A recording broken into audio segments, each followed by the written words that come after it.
Okay. Hey guys, what's up? I hope you're doing great. I'll pin this thing on. As soon as I get ready to go, everybody starts knocking on my doors, phones start ringing.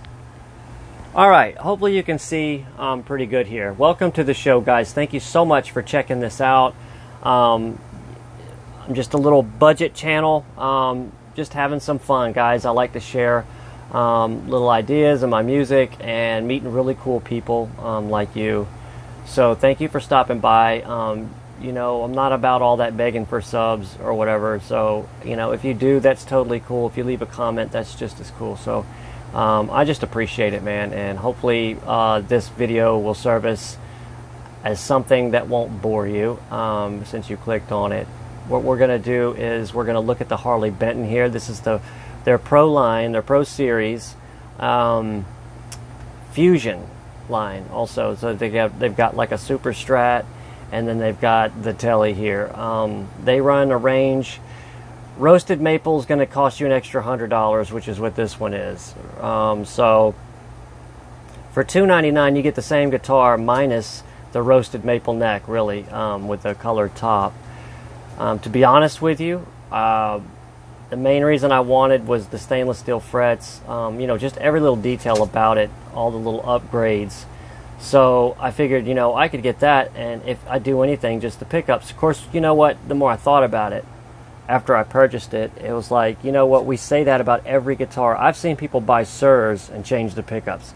I've seen people buy custom shops and change the pickups. It's just a thing that people are just going to do regardless. So my logic is more like, why not buy an affordable guitar if you're going to change out everything or whatever? Why not start with just a good bass line like a classic Vibe or a, hell, man, even those little SE Strats are the basic body shape if you get one with a good neck and all that. But anyway, I digress off that. So here we go. This is a 2019 or 2020. I believe they came out 2020, so brand new. Mine is secondhand, so I've got little dings and stuff from shipping and the other owner. So as you can see here, we've got a veneer, nice flamed maple veneer cap here. There's also a, veneer, just maple flame veneer. Really, really pretty. I like it because it has a little bit of movement in it, and then on top of that, it also has both grains going different ways. I just like that crosshatch look. It looks very natural, like someone just, I don't know, it's just beautiful, right? And then it has a maple cap, as you can see here. That's what makes it look like it has the binding, and that's just the actual natural maple coming through in the cap, sitting on top of a mahogany body, which is a sapele mahogany, which is you know, doesn't have as tight of, it has a tighter grain, so it's not as loose of a grain, and usually a darker color, and they say it actually has a better smell to it, if that makes any difference. So yeah, and then we move on here, we got Roswell pickups. These are LAF Alnico 5s. This is their most updated pickups, I believe, for their, you know, you'll see them in their Les Pauls and all that. I'm going to be honest with you, I'm totally digging these pickups, man. I mean, seriously digging them. I like my LH series in this ESP over here, and these sound even better. They're a little bit brighter. So these have a good high and mid-range to them, and also a good low end too, considering they're humbuckers, right?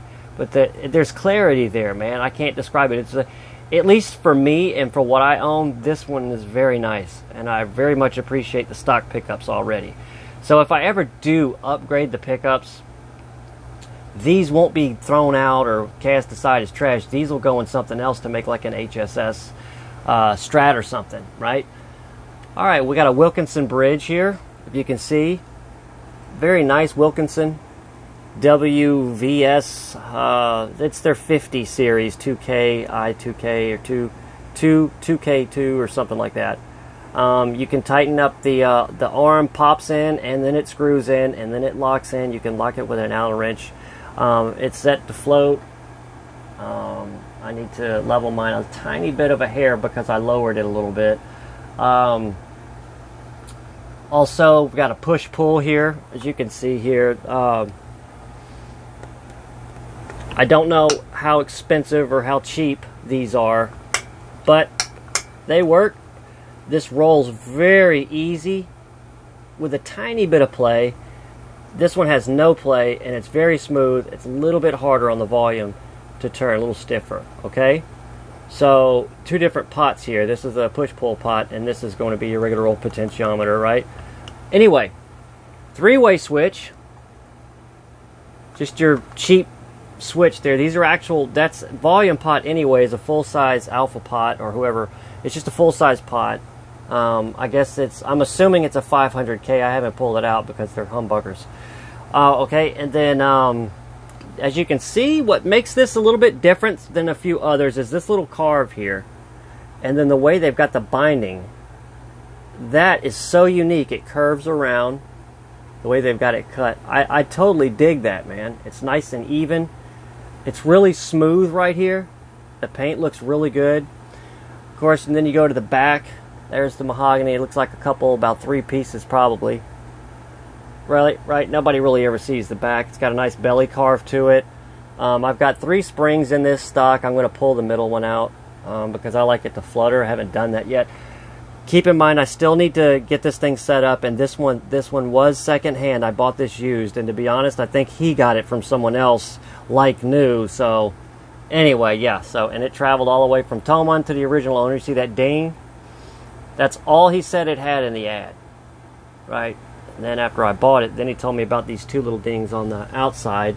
So I was like, well, okay, he's being honest. He wants to make sure, because I might be seeming like a, you know, kind of picky, which I was. I mean, $400, man. So on top of that, then when it showed up, it had a nice chip on the clip. You'll see that in a second. So I'm going to go ahead and move on the, I said chip in the clip. Oh my God. Yeah, headstock chip on the top. Okay, beautiful. Oh my God, I know you guys hear me say that word all the time. Beautiful, magnificent, glorious, amazing. One of the top things about this guitar is look at that fretboard. Now, some of them don't have as much flame on the fretboard, roasted maple fretboard, but they'll have a real dark, heavy roasted flame back. Mine has a very light flame back, but a very, very flamed fingerboard, as you can see. And the bonus is, not only is it beautiful and pretty straight, stainless steel frets. Say it with me. Stainless steel frets. Guys, I hope that comes in clear enough. Yeah. I mean, look at the figuring. It's not perfect. I like it that way. It's all over the place, right? And it matches how the body's kind of all over the place, the different directions, right? All natural. Now, these are clay dots. I call them play dots because they're like plastic. So get it? Play, clay. Okay, so, and I love the way they look. They look really good. A lot easier to see, I would believe, than the black ones, I guess, in low light. But we also have nice little fret markers here on the side, the top fret markers, right? They do not glow in the dark. They're not the glowing kind, however, but there's a neat trick that you can do. You can buy this iridescent glue. If you go check out Riffs, Gears, and Beards, you know the guy. He has a little thing he shows where he puts it on his guitar, and it looks really cool. It's like a little fingernail polish thing. You just mark on there or something, and then he coated over it with fingernail polish, clear coat, and he says he uses it on stage because he bought a guitar that didn't have the markers on it on the front, I guess. I mean, I don't know. Anyway, sorry, I'm getting notifications. We're going to move along here. There's your little standard affair strap buttons, right? Both sides. They're in there really good. Okay, we have a roller string tree, right? Very nice roller string tree. It actually rolls, okay? So I know a lot of people used to buy these like overseas, and they get them like they look like they roll, but they don't. Well, this one does, just like it's supposed to. So I've had no problems, as a matter of fact, with tuning on this at all. If you look here, these are locking tuners, and what else do you see? They are staggered. So we've got staggered locking tuners. It's not a heavy stagger, it's just very light. I don't know if you can see it, but if I put it this way, yeah, you can see it's a little bit staggered there, which is really nice. Then we have the locking tuners, as you can see on the back here. They're WSC. There we go, you get a good look there.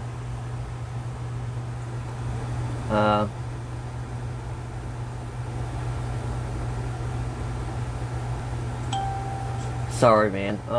There we go. Yep, locking tuners, WSC. They're kind of fat too. They're wide. I like that. I get a good grip on them. So this is the roasted maple neck here on the back. I know you can't see it. You might be able to see a little bit here. There's some flame in it, right? And it's actually all up and down the neck, but with the phone you're not able to really see it.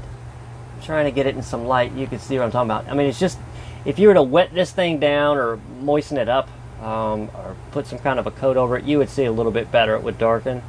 But you know, it's very nice, man. Just a nice little flame maple back, roasted maple neck as well. If I didn't know any better, I would say this is a quarter sawn neck too. So now I could be wrong, but it looks really nice. Feels nice and sturdy. Something I noticed here. Oh yeah, Tusq Nut XL by Graph Tek. Okay, something I noticed here the other day while I was playing. I was kind of just looking down, and I've got a little finish crack here. I don't think it was like that when I got it. I think the neck kind of moved a little bit, and it popped. It hit that and it popped. I hope it didn't crack. I mean, I can kind of feel it, but the guitar is playing great. I've got no problems with it. What I'll do is when my son-in-law comes, I'm going to figure out a piece of paper or something to go in there to keep this from moving any. Just whatever it takes to make sure this thing doesn't mess up in any way, because I plan on keeping this for a very long time. And if not, I'll sell it. You know, I'm not partial to too much. So, okay, so there you go, guys. I hope you liked that quick little overview of the front. Now I'm going to tell you what I think about all of them. You already know I like the pickups. The tremolo, right? If you've never had one of these tremolos, it's a solid trem. It's definitely an upgrade from our standard affair from Fender. You know, even their steel saddles. I mean, I love Fender saddles. I was happy with them. But this is a step above. The tuning stability works really well. This thing locks itself in, so you know, once you set everything, you lock it, and it's great, right? It's not a locking trim, but it's a floating trim system.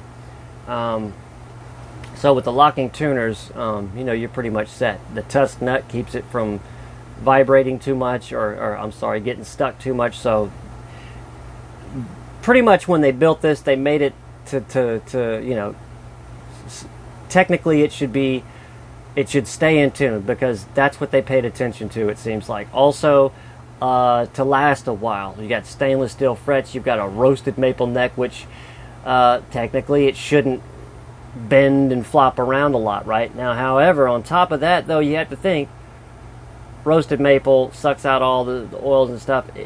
The firmer something is, right, the more brittle. So you have to watch that. So anyway, the fret edges are kind of rolled here. The frets are very smooth. I've said that in the other video. They're very, very smooth frets, guys. Very happy with it. Beautiful guitar. So like I said, I like the trim. The push-pull's first one I ever had. I like it. Yeah, you lose a little bit of volume, but that seems logical, unless they were to have some kind of a boost in there for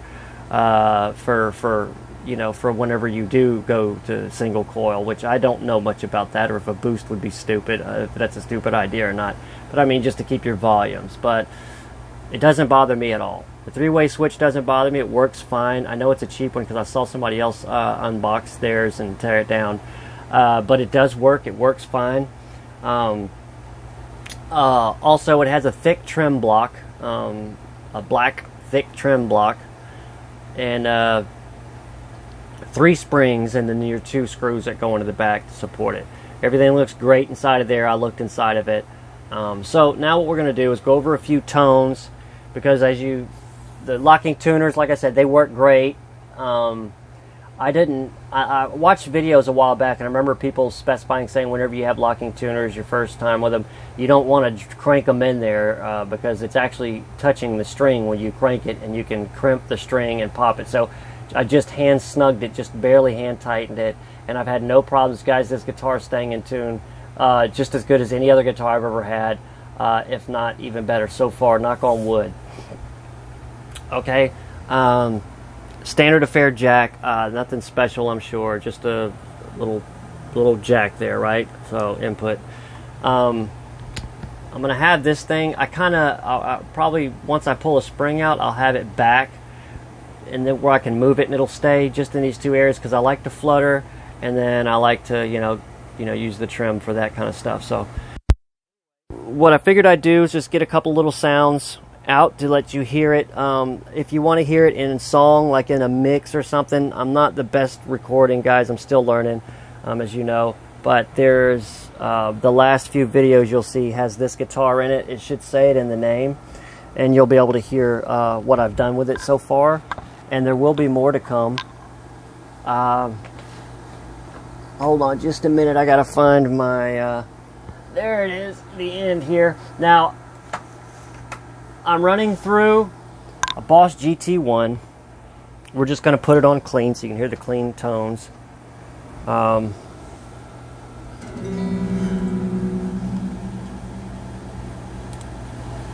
Just a second.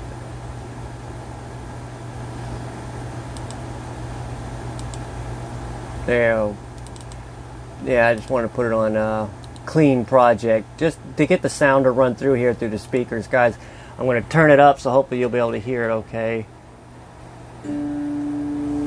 Alright, let me get it on a sound with a little bit more volume.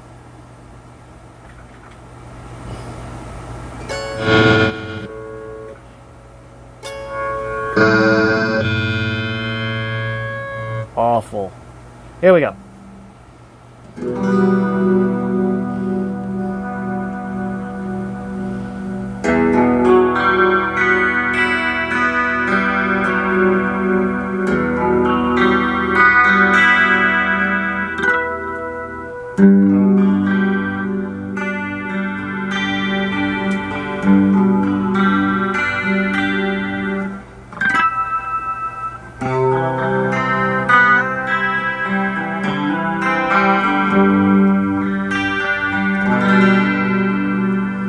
Go down the volume or the tone a little bit.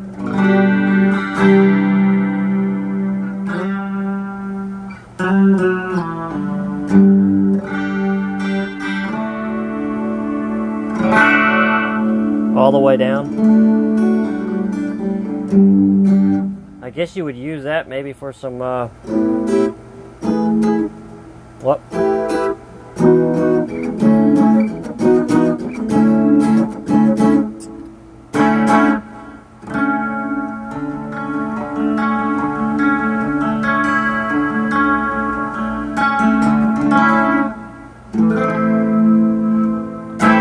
Leave it up for the remainder since you got to hear that. Here's a volume taper for you.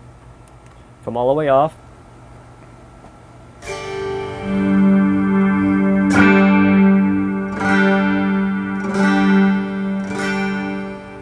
Works all the way down. No jump spots.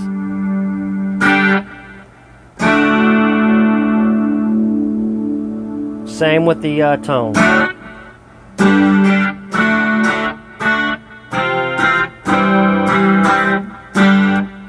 Okay, middle, that was your neck. Now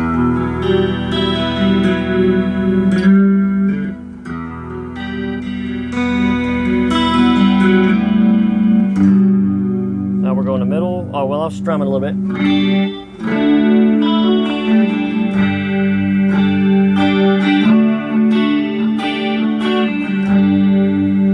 Neck.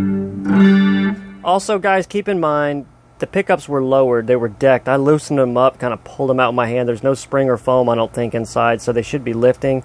But he did tell me he wanted them lower, so I think, he didn't tell me, but I think he just took the springs out so he could just nail all the way down.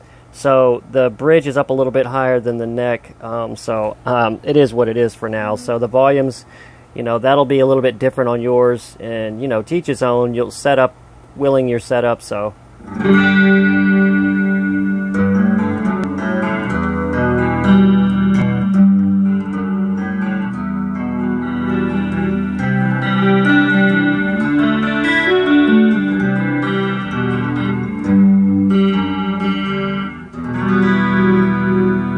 Okay. What else? How about something a little dirty?